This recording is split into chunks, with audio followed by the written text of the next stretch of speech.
Olá, gente querida. É uma felicidade estar aqui novamente para falarmos sobre Jesus, seus ensinamentos. O nosso tema para reflexão no dia de hoje é sobre a caridade moral e a caridade material. Vamos falar da caridade material. É uma ação de ajuda a alguém, sem esperar recompensas. É um sentimento que nos leva a praticar a caridade material. É indício de empatia que nos levará a praticar no futuro ou hoje mesmo a caridade moral. Caracteriza-se a essência boa de cada ser humano num ato de bondade. A maioria das religiões procura praticar a caridade mais a material, ajudar e amar o seu próximo. Nós crescemos quando auxiliamos o nosso próximo. Kardec, em O Livro dos Espíritos, na questão 893, diz que a caridade desinteressada é a mais admirável de todas as virtudes. E é fácil fazer a caridade material, porque doamos nossas roupas, nossos calçados que não servem mais, doamos às vezes dinheiro, alimentos e alguns outros gêneros que podem ajudar a pessoa a sobreviver nesse mundo de pobreza e miséria. Já é um grande passo na busca de melhor entender a dor do outro quando nós fazemos a caridade material. Mas a caridade moral é essa que é muito importante, que acompanha a caridade material. Jesus nos diz que a vossa mão esquerda não saiba o que dá a vossa mão direita. Então, que nos amemos uns aos outros e façamos a outrem o que gostaríamos, o que quereríamos que nos fosse feito. E todas as religiões usam da caridade para auxiliar os seres humanos na face da terra.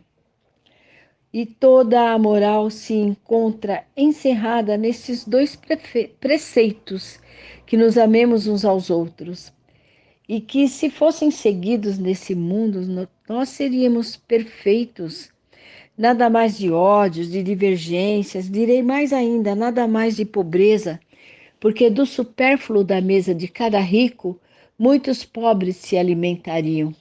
E não veríamos mais nos sombrios bairros a pessoas, mulheres arrastando crianças consigo, crianças miseráveis, necessitadas de tudo.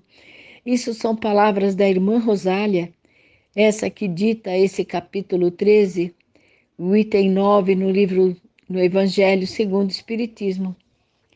Então ela diz que ao desencarnar ela encontrou muitos pobres que ela havia auxiliado aqui em vida e que ela pede então silêncio.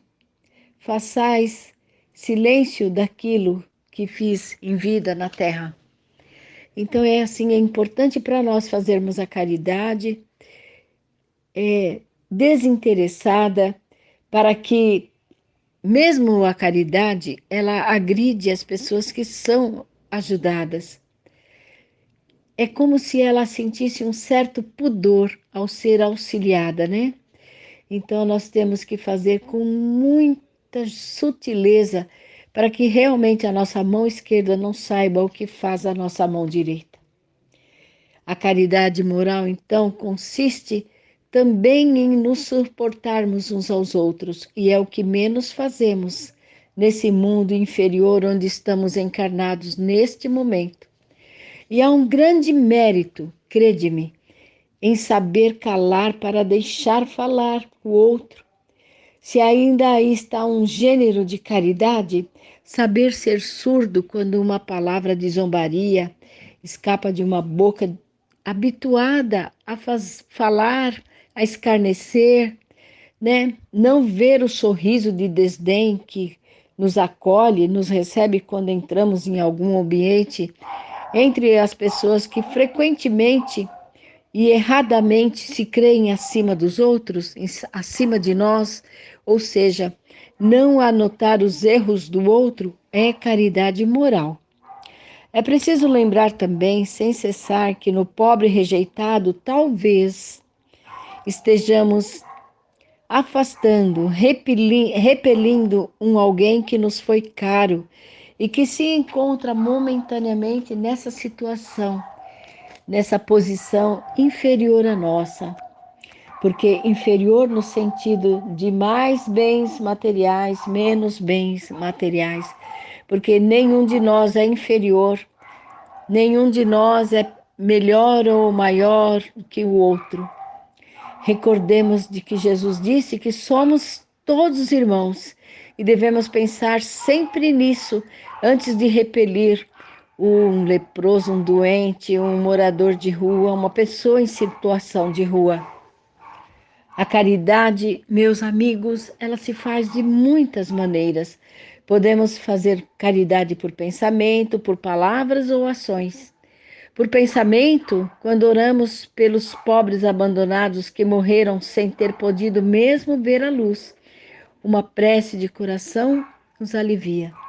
Por palavras, dirigindo às pessoas todos os dias alguns bons conselhos, dizer aos homens que andam irritados, instável no seu senso de humor, pelo desespero ou pelas necessidades, e que, em nome de Deus, eles não creem que Deus possa auxiliá-los, dizer a eles que é possível ser feliz nesse mundo, mesmo passando por algumas privações, porque Deus não permite que nós morramos de fome, por exemplo, né? Aos velhos e aos idosos que vão dizer para nós: é inútil, estou no fim da vida, estou no fim do meu caminho, eu vou morrer como vivi. Devemos dizer a estes idosos: Deus tem para todos nós uma justiça igual. Lembrai-vos dos trabalhadores da última hora. E para as crianças, como auxiliar as nossas crianças? Para que elas respeitem aos mais velhos, para que elas resistam às más tentações, dizer a elas diariamente: Deus está vendo cada ato, cada coisa que você faz, Deus vê. Não temas repetir frequentemente, todos os dias, essas doces palavras para estas crianças, e um dia elas acabarão por germinar na sua jovem inteligência e teremos ajudado as crianças a caminhar nesse mundo, porque esta é também um grande ato de caridade para com os nossos pequenos. Deus nos vê também quando nós estamos no cume, no topo de uma montanha. O nosso olhar abarca bilhões de grãos de areia que cobrem essa montanha. Pois bem, Deus nos vê da mesma forma. Ele nos deixou o livre-arbítrio, a liberdade de escolha.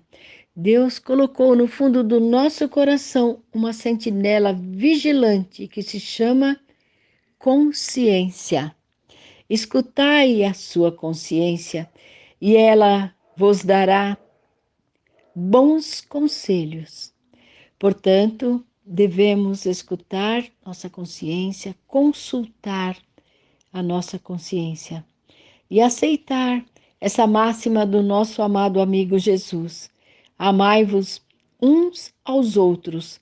Aceitando e praticando essa máxima do Cristo, receberemos a felicidade e a consolação reservada a cada um de nós.